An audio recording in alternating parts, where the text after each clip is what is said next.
तो बात यहां पर यह है कि अपने पास आज केमिकल रिएक्शन वो लैब में यहां क्लास में कराएंगे, ठीक है ना। और कोई खतरनाक इसमें एक्सपेरिमेंट नहीं है, जो भी एक्सपेरिमेंट है तो वो सब देख रेख में ही हो रहा है, अंडर गाइडेंस ही हो रहा है और पहले से किया हुआ है, तो कोई दिक्कत वाली बात इसमें है नहीं, ठीक है ना। तो कुछ रिएक्शन शॉर्ट टाइम का है तो वो हम लोग बाद में करेंगे। पहले देखिए यहां पर ये हम लोग बनाने वाले हैं हाइड्रोजन गैस और हाइड्रोजन बलून बनाएंगे, और आपके सामने में हाइड्रोजन बलून को बना करके उड़ाएंगे भी, क्योंकि हाइड्रोजन बलून क्या होता है, एयर से भी हल्का होता है। सबसे हल्की गैस कौन सी होती है, हाइड्रोजन होती है, तो डेफिनेटली कि वो एयर में उड़ेगा। तो हाइड्रोजन गैस हम बनाएंगे कैसे, उसके लिए हमारे पास दो चीज है। यहां पर हम जानते हैं कि मेटल का रिएक्शन चाहे एसिड से हो चाहे बेस से हो, वहां पर सॉल्ट प्लस हाइड्रोजन गैस बनता है ना। तो हम क्या किए हैं, सोडियम हाइड्रोक्साइड बेस लाए हैं। इसको आप लोग सोडियम हाइड्रोक्साइड बोल सकते हैं, कॉस्टिक सोडा बोल सकते हैं, है ना। तो हम लोग जो है ना इसको पानी में ऐड कर देंगे, इसका सॉल्यूशन तैयार कर देंगे, फिर इसमें ऐड करेंगे हम एल्यूमिनियम फॉइल मेटल के रूप में। हमारे पास एल्यूमिनियम फॉइल है, ये जनरली वही फॉइल होता है जो आप लोग किचन में यूज करते हैं, नहीं ये वही फॉइल है, लेकिन इसमें बेनिफिट ये है कि अपना ये एल्यूमिनियम मेटल है, ये लगता है प्लास्टिक पन्नी जैसा लेकिन मेटल धातु है ये। तो ये रिएक्ट करेगा तो ये धीरे धीरे, ये लॉन्ग टाइम का है, धीरे धीरे जो ना लगभग 10 मिनट में ये हाइड्रोजन गैस देना शुरू कर देगा, और उसके बाद हम उसको बलून में कलेक्ट करेंगे, यहां बलून लगा देंगे, ठीक है, कोई दिक्कत। तो ये होता जाएगा, उसके बाद हम लोग एक्सपेरिमेंट करते जाएंगे कि एसिड वर्सेस मेटल करेंगे। एसिड में हाइड्रोक्लोरिक एसिड हमारे पास में है, वो भी हाईली कंसंट्रेटेड हाइड्रोक्लोरिक एसिड है, ठीक है। और मेटल में हम लाए हैं, वैसे तो मैग्नीशियम भी है, लेकिन मैग्नीशियम ज्यादा रिएक्टिव होता है, नहीं डालेंगे। यहां पर जिंक है अपने पास, जिंक का टुकड़ा सब है। जिंक के टुकड़े को अगर हम दिखाएं तो आप देख सकते हैं, जिंक का टुकड़ा कुछ ऐसा, जिंक ग्रैनुअल्स बोलते हैं इसको हम लोग, ये कुछ ऐसा दिखता है, ये जिंक का टुकड़ा है, व्हाइट कलर है ना, और व्हाइट कलर ही इसका जिंक का कंपाउंड भी व्हाइट कलर का ही होता है। क्यों व्हाइट कलर होता है, तो 12th क्लास में डी ब्लॉक एलिमेंट्स में है, ठीक है ना, पढ़ेंगे आप लोग, टॉपिक पढ़ेंगे डी ब्लॉक एलिमेंट्स। तो हर मेटल के कलर अलग अलग होते हैं डी ब्लॉक में, गोल्ड का गोल्डन ना अलग अलग कलर होता है, तो ये सब पढ़ेंगे। इलेक्ट्रॉनिक कॉन्फ़िगरेशन सब कुछ एक कारण होता है। चलिए, तो यहां पर क्या है कि ये जिंक है और इसको हम लोग एसिड से रिएक्ट कराएंगे। तो रिएक्शन क्या कहती है कि एसिड जब मेटल से रिएक्शन करता है, सॉल्ट बनता है प्लस हाइड्रोजन गैस यहां भी निकलता है, वहां भी हाइड्रोजन गैस बनेगा, ठीक है ना, बलून लगा दिया उसमें, और यहां भी हाइड्रोजन गैस हमारा बनेगा। बात समझ गए। देखते हैं हाइड्रोजन गैस बना करके यहां पर थोड़ा जल्दी बनेगा तुरंत। अब देखिए, वैसे तो एसिड कभी भी प्रिकॉशन के बिना पकड़ना चाहिए नहीं, लेकिन हमारे भी खून में प्लेटिनम जमा हुआ पहले से, इसलिए हम कर सकते हैं कुछ भी, आप लोग नहीं करिएगा। देखिए, ये है हाइड्रोक्लोरिक एसिड, ये है आपका हाइड्रोक्लोरिक एसिड, थोड़ा सा मतलब विग्रस टाइप का ही होगा, विग्रस मतलब बहुत ज्यादा तुरंत उबलेगा, ठीक है ना। देख के पैनिक नहीं होना है, ये सब खतरों का खिलाड़ी है, मतलब कि आप लोग खतरों के खिलाड़ी हैं, ठीक है।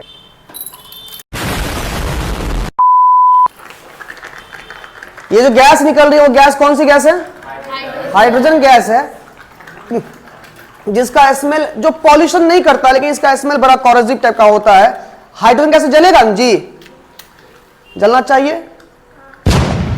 लगता है हाइड्रोजन कंसंट्रेशन घट गया, रुकिए, आग लगा हुआ है, ठीक है, रुकिए, इसमें थोड़ा जल्दी नहीं निकल गया, आगे छोड़ेंगे।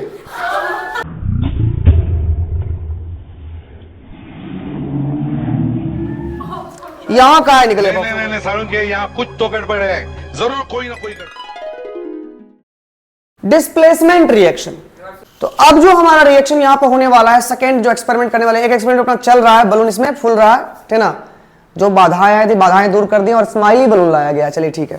तो अगला एक्सपेरिमेंट अपना है डिस्प्लेसमेंट रिएक्शन, जिसमें हम लोग जानते हैं 10th क्लास से ही कि जो हाई रिएक्टिव मेटल होता है, मोर रिएक्टिव मेटल, वो लेस रिएक्टिव मेटल के सॉल्यूशन से मेटल को अलग कर देता है। तो मेरे पास एक लेस रिएक्टिव मेटल का ये है मिक्सचर है, जो कि है कॉपर सल्फेट का। आप जानते हैं कॉपर बहुत ही लेस रिएक्टिव मेटल है, उसका हम लोग सल्फेट हम लोग पढ़े हुए हैं कि ब्लू विट्रॉल बोलते हैं। इसमें जो चीज प्रेजेंट है इसको हम लोग बोलते हैं CuSO4.5H2O, यानी हाइड्रेटेड कॉपर सल्फेट है। याद रखिएगा यहाँ पर ये ब्लू विट्रॉल है, और केवल कॉपर सल्फेट CuSO4 होता तो ये कलरलेस होता या व्हाइट कलर का होता, और हम वो बना के वो भी दिखाएंगे आपको अभी। तो यहां पहले करते क्या है हम लोग, ये अपने पास कॉपर सल्फेट है, आप सब देख सकते हैं, ये ब्लू कलर का एक सॉल्ट है। अभी लग रहा है इसमें कॉपर भी होगा, कॉपर जिसका आप लोग बर्तन यूज करते हैं घर में, लगता है वैसा कॉपर होगा इसमें? नहीं होगा। लेकिन देखिए यहां पर, और दूसरा नजर आप डाल लीजिए, एक हमारे पास बहुत ही अच्छा खासा रिएक्टिव मेटल है ये जिंक, इस पर आप नजर डाल लीजिए। तो यहां पर जो है ये है हमारा जिंक, ठीक है। ये एक आप व्हाइट कलर सिल्वर कलर कह सकते हैं, नहीं, या फिर हम कलरलेस बोल सकते हैं, ठीक है ना, कलरलेस बोल सकते हैं। फिजिक्स में ये कलर दिखता होगा, लेकिन ये केमिस्ट्री में कलरलेस होता है, केमिस्ट्री में बोल देते हैं। चलिए ठीक है, ये सिल्वर कलर मान लीजिए, सिल्वर कलर है। अब देखिए यहां पर, तो याद रखिए कलर को, याद रखिएगा दोनों कलर को। हम इस पर कॉपर को लाने वाले हैं, इससे हम कॉपर निकालने वाले हैं। तो यहां पर हम पानी में इसको ऐड किए, तो हमारा सॉल्यूशन बन गया किसका, कॉपर सल्फेट का। ये एक्वस सॉल्यूशन बन चुका है। तो यहां पर ये कॉपर सल्फेट का सॉल्यूशन ये बन गया, इसको हम हाथ से ही मिला लेते हैं, ठीक है, ठीक है, बन गया। इसमें हम जो है डाल देते हैं किसको, तो जिंक को हम यहां पर ऐड कर देते हैं, और ज्यादा नहीं, 1 या 2 मिनट के लिए आप इसका वेट कर सकते हैं, और इसके कलर चेंज को हम बाद में शो भी कर देंगे, हालांकि दिखा भी देंगे कि कॉपर कैसे रिएक्शन होगा। जिंक है ना, जिंक Zn, इसमें रिएक्शन क्या होगा कि जिंक जो है हमारा कॉपर सल्फेट से रिएक्ट करेगा, तो ZnSO4 जिंक सल्फेट बन जाएगा, प्लस कॉपर डिपॉजिट होगा। देखिए अभी ये सिल्वर कलर का है, ये हमारा 5H2O है, तो ये ब्लू कलर का ब्लू विट्रॉल है ये हमारा। ये जो बनेगा वो कलरलेस बन जाएगा, कैसा बनेगा, और कॉपर का जो कैसा होता है, रेड ब्राउन होता है ना, कैसा होता है, रेड ब्राउन, ब्राउन समझिए इसको, ब्राउन टाइप का ये कॉपर जो है, वो कॉपर का जो ओरिजिनल कलर है उस फॉर्म में कॉपर डिपॉजिट होगा, प्रेसिपिटेट होगा। कहां प्रेसिपिटेट होगा, बर्तन में चिपक जाएगा, या फिर जिंक के टुकड़ों पर ही जाकर के बैठ जाएगा वो, ठीक है। तो यहां पर वो रिएक्शन हो नहीं रहा है, और मेरे क्या गया है, तो आपको हम दिखा देते हैं। अब इसका कलर आप देख सकते हैं कि कॉपर आना शुरू हो गया है। आप चाहें तो इसको हाथ पर लगा भी सकते हैं, और देखिए मेरा हाथ पर प्रेसिपिटेट देख सकते हैं कॉपर का, देख रहे हैं ना। अभी रिएक्शन कंप्लीट हुआ भी नहीं है, फिर भी आप देख सकते हैं ये कॉपर का ही कलर है। आप जिंक का कलर देख सकते हैं, बगल में कॉपर जो चिपक रहा है इस पर, वो भी आप देख सकते हैं। ये कॉपर कहां से आ रहा है, ये कॉपर आ रहा है कॉपर सल्फेट से, जो ब्लू कलर का सॉल्ट है उससे कॉपर हम निकाल रहे हैं, ठीक है ना। धीरे धीरे ये रिएक्शन में थोड़ा सा ये भी होता है, एक्सोथर्मिक हल्का सा हो जाता है, मैंने चार्ज ट्रांसफर के इलेक्ट्रॉन ट्रांसफर वहां हो रहा है अंदर में, इलेक्ट्रॉन ट्रांसफर के कारण से थोड़ा सा हीट जनरेट हो ही जाता है। अब बाद में एक समय बाद क्या होगा पता है, देखिए गौर से, टोटल जिंक जो है कन्वर्ट हो जाएगा जिंक सल्फेट में, यानी कि एक्वस फॉर्म में। ये जितना सॉलिड है वो पूरा गल जाएगा, जिंक पूरा गल करके एक्वस फॉर्म में कन्वर्ट हो जाएगा, और सारा कॉपर जो मिला हुआ था पानी में वो कॉपर डिपॉजिट हो जाएगा ओरिजिनल में, सॉलिड फॉर्म में।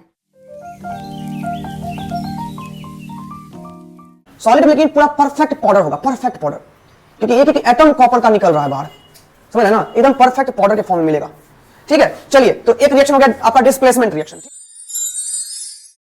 अब यहां पर एक हमारा अगला रिएक्शन डबल डिस्प्लेसमेंट भी पढ़े थे आप, याद है। डबल डिस्प्लेसमेंट रिएक्शन में आप लोग पढ़े थे कि आयन ट्रांसफर, नहीं जी, चार्ज ट्रांसफर। आप लोग पढ़े थे कि पार्टनर एक्सचेंज जो होता है रिएक्शन, उसको हम डबल डिस्प्लेसमेंट बोलते हैं। जैसे मान लीजिए एग्जांपल है कि सोडियम हाइड्रोक्साइड अगर रिएक्ट करे किसके साथ में, तो कॉपर सल्फेट के साथ में। इसमें क्या है, सोडियम आयन, इसमें है copper ion, hydroxide ion, sulphate ion.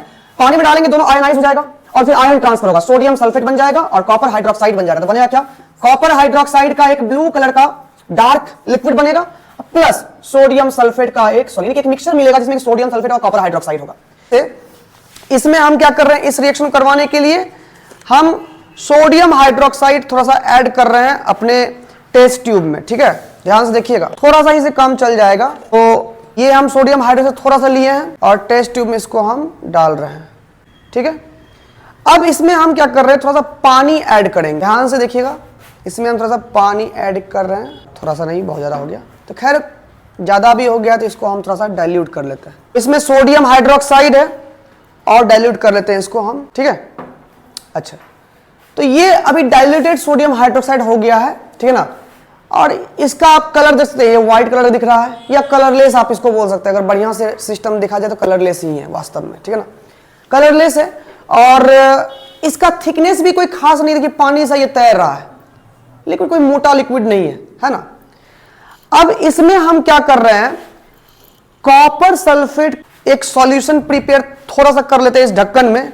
देखिए अपने पास बर्तन का थोड़ा सा अभाव चल रहा है, इसलिए हम लोग थोड़ा सा यहां पर बच बच के ही काम कर रहे हैं।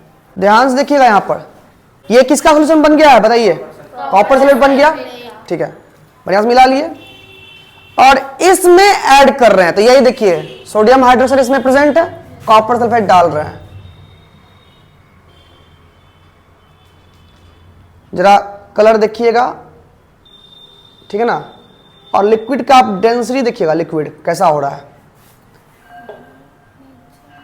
नीचे नहीं गया, क्यों नहीं गया पता है, ऊपर में इतना अब डार्क लिक्विड बन गया है ना, थिक लिक्विड बन गया कि इसको अब एक्स्ट्रा जो पानी बना कॉपर सल्फेट उसको नीचे जाने ही नहीं दिया है, ब्लॉक कर दिया इस पूरे एरिया को।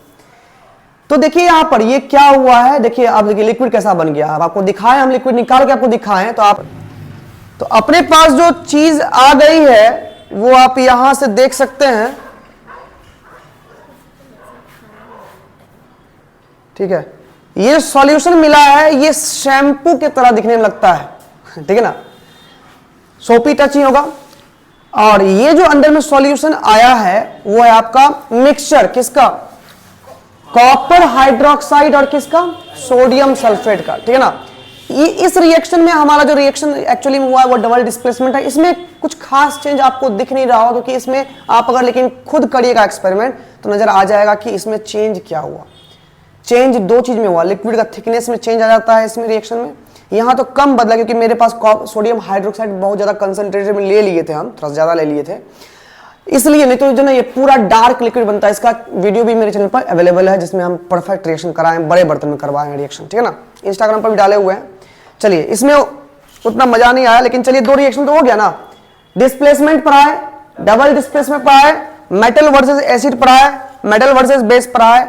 अब चलिए कुछ बातें हो जाए सोडियम पर, ठीक है ना।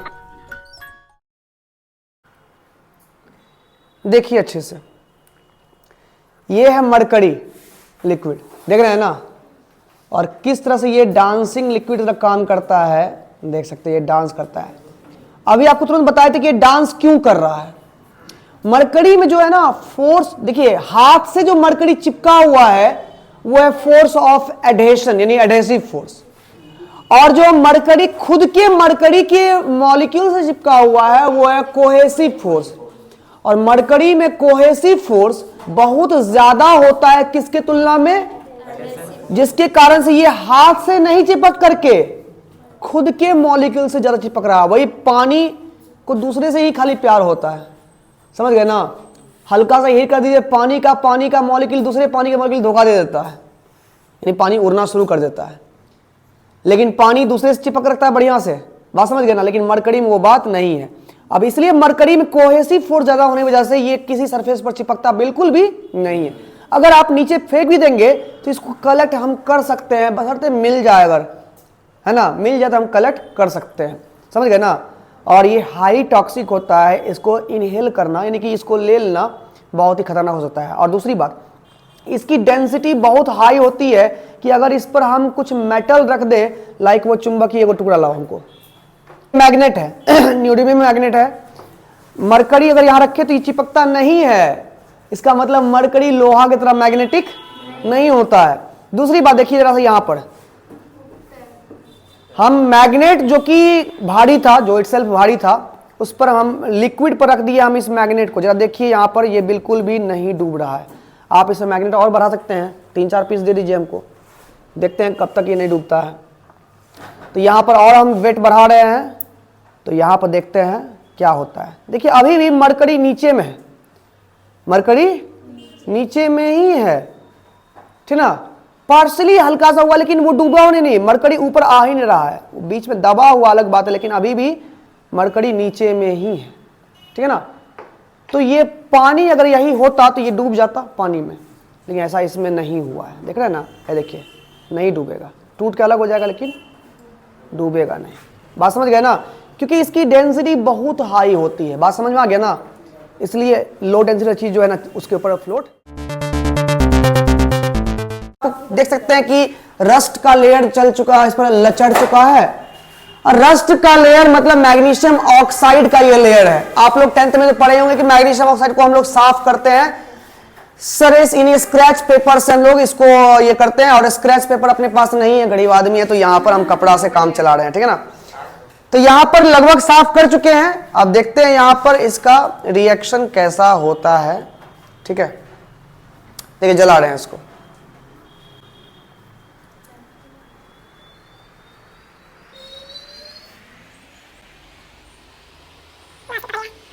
हाँ हाँ हाँ, ये कलर जो है मैग्नीशियम का, ये जो ये जल रहा है मैग्नीशियम, और ये बहुत ही ब्राइट लाइट से जलता है, ठीक है ना। जो गैस उड़ रहा है वो मैग्नीशियम ऑक्साइड है बस। और इसका टेम्परेचर भी 1500 डिग्री सेल्सियस के आसपास में है, इसलिए खतरनाक हो सकता है, हम दूर से ही छोड़ देंगे। लेकिन आप इसका रंग देख सकते हैं, कितना ब्राइटर लाइट इससे निकल रहा है, देख सकते हैं ना। ये देखिए, छोड़ दिए, क्योंकि मुझे जल रहा था जहां पर, वहां टेम्परेचर लगभग 1500 डिग्री के सेल्सियस के आसपास था, बहुत ज्यादा टेम्परेचर। बात समझ गए ना। और इसका लाइट भी डायरेक्ट आंख से दिखना चाहिए, थोड़ा सा आंख को क्रॉस करके ही। अब हमको तो बेसी दिन जीना है नहीं, चल जाता है। ये देखिए गैस कलेक्ट हो रहा है, अरे वाह बढ़िया हो गया।